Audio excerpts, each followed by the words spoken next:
Hey everyone, welcome to Keeping It Real. How's everyone doing today? We're going to have a talk today about things that are super important to you. Like, we really want to make sure you understand if you're getting ready to buy a home, what kind of costs are going to come out of your pocket, right, Kerri? Yes, that's very important. A lot of people don't realize that. Yes, and this is Kerri Selby with Ferry Morgan, and she's going to be helping me out again today. I'm so happy you're always here. And let's go ahead and get going. So, Kerri, there's the first thing, when someone comes and talks to me, I send them to you, right? Yes. Okay, so when they're talking to you, what kind of conversations are you having with them about cash up front? And things that they're going to need to come out of their pocket.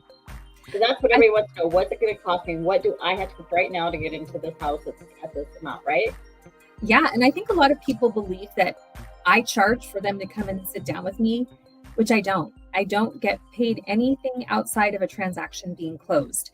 It's free to come sit down with me. You're coming in to get information. I want to know what your home buying goals are. And from there, I'm going to tell you things that you've probably already covered. Like, you probably already told them that they're going to have to pay for an inspection. Mm-hmm. So I don't always know what the going rate is for inspections. I tell people could be between $500 and $700 because they do tend to go a little bit higher. And it also depends on where the property is located, the size of the property, the scope of the inspection. So those things are all included in that. Absolutely. And one other thing that they'll have to pay for out of pocket will be earnest money. A lot of people don't understand what earnest money is. And so I just kind of liken it to a deposit. Anything that you do in life, you move into an apartment, they're going to ask for a security deposit, first and last month's rent. So I just tell them it's essentially a deposit. It's showing your interest in the property. And what would you say is the minimum that you want to give? So that's the thing is with earnest money, it's really, it's part of your contract. It's part of your offer that you're putting in. And, it depends. It's like, how badly do you want it? Are there other parties involved? And, what, obviously it's going to come down to what can they afford to put down?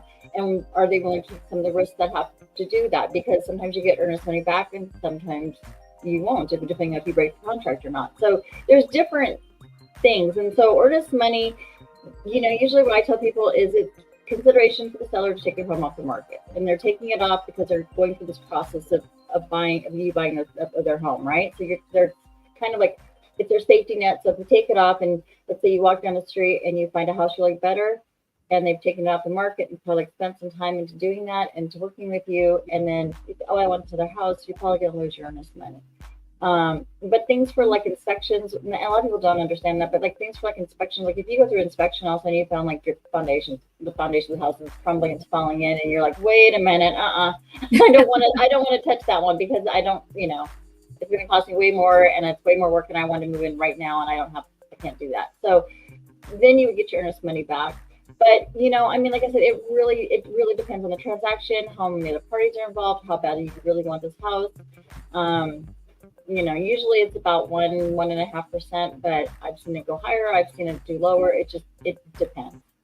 So. And that's the good point, is that you do have the potential that it could be lost depending on the situation. If you decide to back out, there's a potential that you'll lose that earnest money. Some sellers will be nice and they'll give it back to you, but they don't have to. Nope. According to some of the verbiage in the contract. So I tell people, well, look, this is a deposit on your closing costs. It's not in addition to, if you're already planning on putting money down, if we already know that you're going to have to pay between 2.5% and 3% for your closing costs, just consider this a deposit on those closing costs, not in addition to, but it'll be just sitting in there in escrow waiting for closing. And so if you put down $4,000 at the beginning of the transaction, your closing costs are $12,000, then you'll wind up coming in with roughly $8,000 at the end of the transaction. Exactly. So let's talk about closing costs a little bit. So closing costs, those are things that, like when you're like your escrow company, your title company, and again, you can go back and kind of look at some of the videos and see the different, like we've brought people in to talk about the different parts of them. But, and we can do it again too, of course. But, those, it's like their fees, their origination fee, their recording fees from the county. You've got, oh gosh, I'm trying to think what other estimates they have.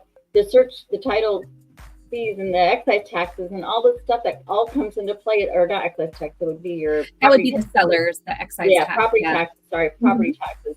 But all those things come into your closing costs. And so, again, each party, or the seller has to pay closing costs, and then the buyers have to pay closing costs. And so, and so that's your part of what you're paying is your closing costs. And, they are usually about 2.5% to 3%. Usually, I mean, I always say, I always err on the side of higher, because I like to say, you know what, if you come in and it's less than that, it's bonus for you because you have extra cash to hold on to, right? Or something. So, well, that's what I tell everybody. I say, I'm going to give you the highest numbers. I actually have to put down every fee that can potentially happen during a transaction, because I can always take away, but I can never add. So I always tell them, it's going to look high, but at the end of the day, I'm going to be the hero, because you're going to come in with less money. Exactly. You're going to be really happy that I told you. And I kind of do the same thing, because we have with MLS that we have here in Washington. We have a tool that we can do that and kind of do an estimate. This is what it's going to cost you to walk in a buyer. So, and I usually just say about 3%, because that seems like it's kind of, but that, that also counts for your appraisal, counts for those kind of fees too. Yeah, and I can go into a little bit of detail. I won't go into too much, because apparently I was helping share some insight and things about the loan process to someone the other day, and I gave him a headache. He needed Excedrin afterwards because it was information overload. But I think he just, was overwhelmed by the process. But I'm like, I guess I better dial it back a little bit. I just like to be very thorough and help people understand, so it's transparent. I don't want anybody to be surprised at the closing table when they're like, well, I wasn't really expecting to have that much money. But they're all of those things that you explained. As a lender, the people that work with me have to get paid. So we have our set fees for what we do. And then the way I explain it is, everybody wants their piece of the pie. You've said the title and escrow company, they don't work for free. The escrow people will have an escrow fee. There's title insurance, lender's title insurance, and it really protects the title of the property. So if there were to be liens that came up after you close on the home, it protects you as a homeowner. And it happens. It does happen. So, it's good to have that protection. So, so again, when you're kind of planning in your head, let's say you're okay, I want a house, I think I can afford this much house. Let's say 500 or whatever, right? Then I would plan, I go higher. I'd say about 3% is what I would say for closing costs. And that means your title and your escrow and origination fees. And impounds. Things people don't realize is that you're going to have escrow impounds. We are an escrow state, which means your property taxes and homeowners insurance and also the interest on the loan are all included in your mortgage payment. So the insurance company wants to be paid upfront for a full year. So we collect 1 full year upfront plus 3 additional months. And for the property taxes, we collect 6 months worth of property taxes. So those go into your, what we call escrow impound account. They hold those funds in there for you. The insurance gets paid out once a year, property taxes twice a year in April and October. So they're taking care of that part for you, but it's part of your closing costs. We're establishing that account for you. Right. So plan on that. So, and then again, out of the closing costs, that's where, we talked earlier, originally kind of started with this earnest money. And so you take a small part of that, whatever you feel that you need to do, and you put that down immediately. And then the rest of it that's part of it. The other costs you can have is your down payment on your loan. Yes. And so, if you're VA, sometimes it's 0 or 0. If it's FHA, it's sometimes 3.5 or 3%, right? 3.5 for FHA. Mm-hmm. First-time home buyers with conventional can put down as little as 3%. So I would say a rough estimate, if you're looking to purchase a home, is going to be between 8 and 10% of the sales price that you're looking at, because that's going to include at least 5% for a down payment if you're going conventional, and then 3% for closing costs. So you're definitely going on the higher side. But like you were saying, you're more prepared. And then when you do move in, you can't afford to replace the refrigerator or get that new couch you've had your eye on. Right. And it's just a bonus.